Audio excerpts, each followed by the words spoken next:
In the spring of 1982, Emily Hart told her roommates she was leaving. Not running away. Not disappearing. Just leaving. The campus in Fort Collins was small, quiet, and predictable. Emily never quite fit that rhythm. While most of her classmates talked about staying local, getting married young, settling into something stable, Emily talked about Santa Fe, about light, about art studios, about starting over where no one expected her to be anything. On March 18, she wrote a letter and left it on the kitchen table. It wasn't dramatic. It wasn't angry. She thanked them for the late-night talks, apologized for unfinished canvases stacked against the hallway wall, said she needed space to figure out who I am when no one is watching. She promised she was safe. She asked them not to worry. And near the end, one line stood alone. "Please don't come looking for me." That afternoon, her friend Daniel Reeves said he helped her load a suitcase into her car. He told police later that she seemed calm, determined. He said he hugged her goodbye in the parking lot. No one else saw her leave. 2 days passed before concern replaced curiosity. Her car was found parked near the trailhead of a quiet mountain access road, 30 miles west of town. The driver's door was locked. The windows rolled up. The letter was on the passenger seat, folded once, visible through the glass. There were no signs of struggle. No broken branches near the trail. No abandoned bags. No footprints preserved long enough to mean anything. Search teams combed the surrounding hills for days. Nothing. At first, the assumption felt simple. Emily had always wanted to leave. Maybe she had. Maybe the car was meant to delay questions. Maybe she had started over somewhere warmer, somewhere brighter. Daniel stood beside her roommates during the early searches. He answered questions gently, repeated that she'd been planning this for months. He said she looked relieved when she drove away. The police cataloged the letter and returned copies to the family. It read like closure. But one detective, years later, would admit something about it felt rehearsed. Not forced. Not fake. Just careful. As if it had been written for more than one audience. And as spring turned into summer, and summer into fall, one detail stayed quietly unresolved. Emily had packed a suitcase, but the suitcase was never found.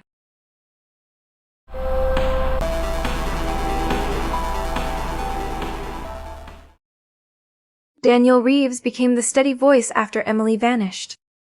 He called her parents, organized volunteers, told reporters she had been searching for something bigger. His version never changed.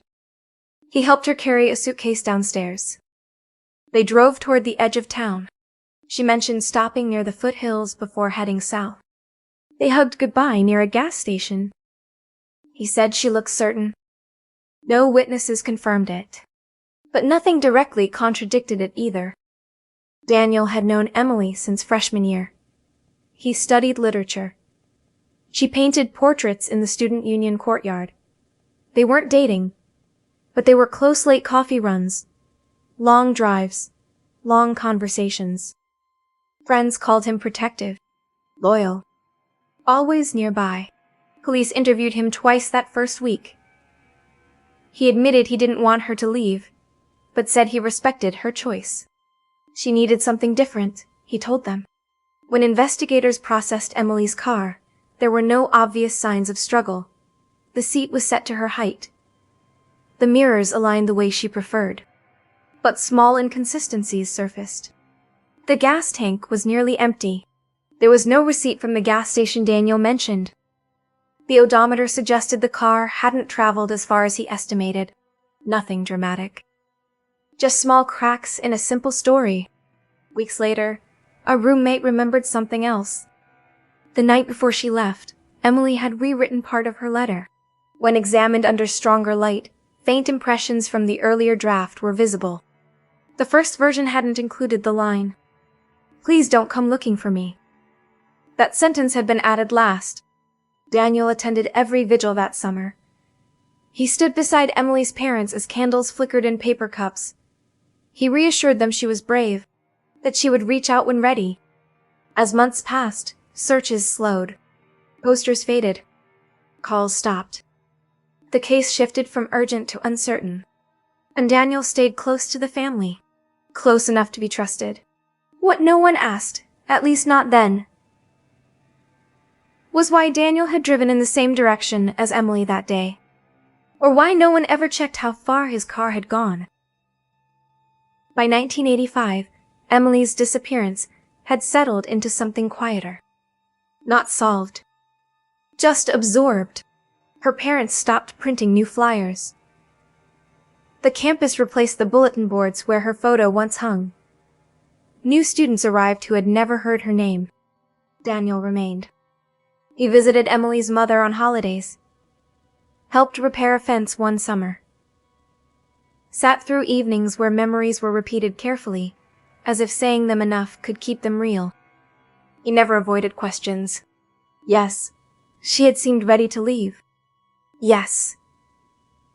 She talked about Santa Fe for months. No, he didn't believe she was in danger. The file gathered dust.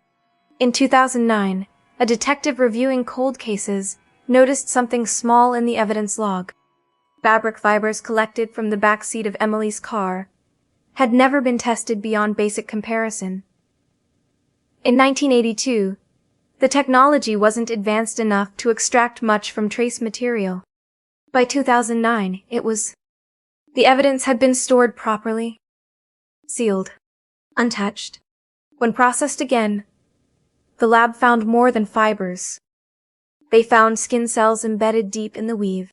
A partial DNA profile emerged. Not complete, but usable. It didn't match unknown suspects. It matched someone who had voluntarily submitted DNA years earlier for an unrelated matter. Daniel Reeves. When approached, Daniel didn't deny being in the car. I helped her pack, he said. Of course my DNA would be there. That was reasonable. But the sample wasn't from the driver's seat. It came from the rear passenger side, pressed into the fabric as if from extended contact. Investigators reviewed old statements. Daniel had said goodbye near a gas station close to town. He never mentioned driving into the foothills. Archived fuel records showed something else. The afternoon Emily vanished, Daniel purchased gas 28 miles west of town, closer to the mountain road where her car was found. When asked about it, Daniel paused. A brief hesitation. I might have followed her for a bit, he admitted, just to make sure she was okay. The detective asked why he hadn't said that before. Daniel looked at his hands. I didn't think it mattered. For 27 years, his story hadn't changed. Now it had a seam. When investigators pressed further, Daniel stopped correcting small details. Instead, he adjusted the story.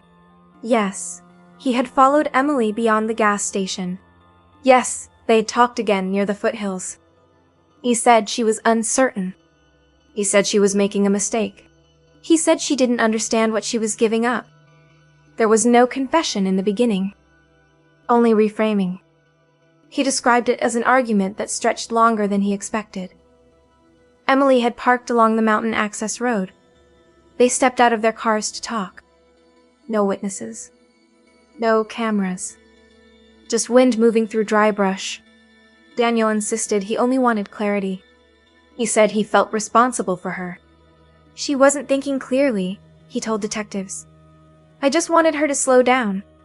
The investigators didn't push for drama. They returned to the physical evidence. The DNA in the back seat.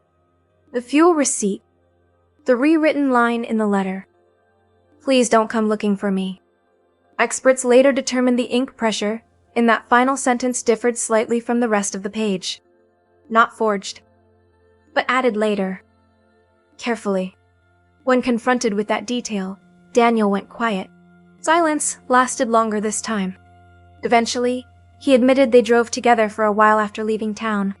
He admitted he didn't want her to go. He admitted he thought he could change her mind. What he never clearly articulated was the moment things shifted. Only that she had stepped away from him. Only that she had said she was done. The rest came in fragments. Anger. Panic. A choice made in seconds. Emily's remains were eventually located in a remote section of the foothills, based on information Daniel provided after negotiating a plea. There was no public trial. No dramatic courtroom confrontation. Just a statement acknowledging responsibility. Daniel received a reduced sentence due to deteriorating health. He died several years later. In interviews conducted before sentencing, he repeated one phrase: "I loved her. Not possessively. Not loudly. Just quietly." As if that explanation should have been enough. The letter Emily wrote was returned to her family. Most of it had been hers. Her hopes. Her plans. Her goodbye. But one line added after hesitation had altered the narrative for nearly 3 decades. "Please don't come looking for me." For years, they honored that request, because it sounded like something she would say, and because the person who encouraged them to respect it was the person they trusted most.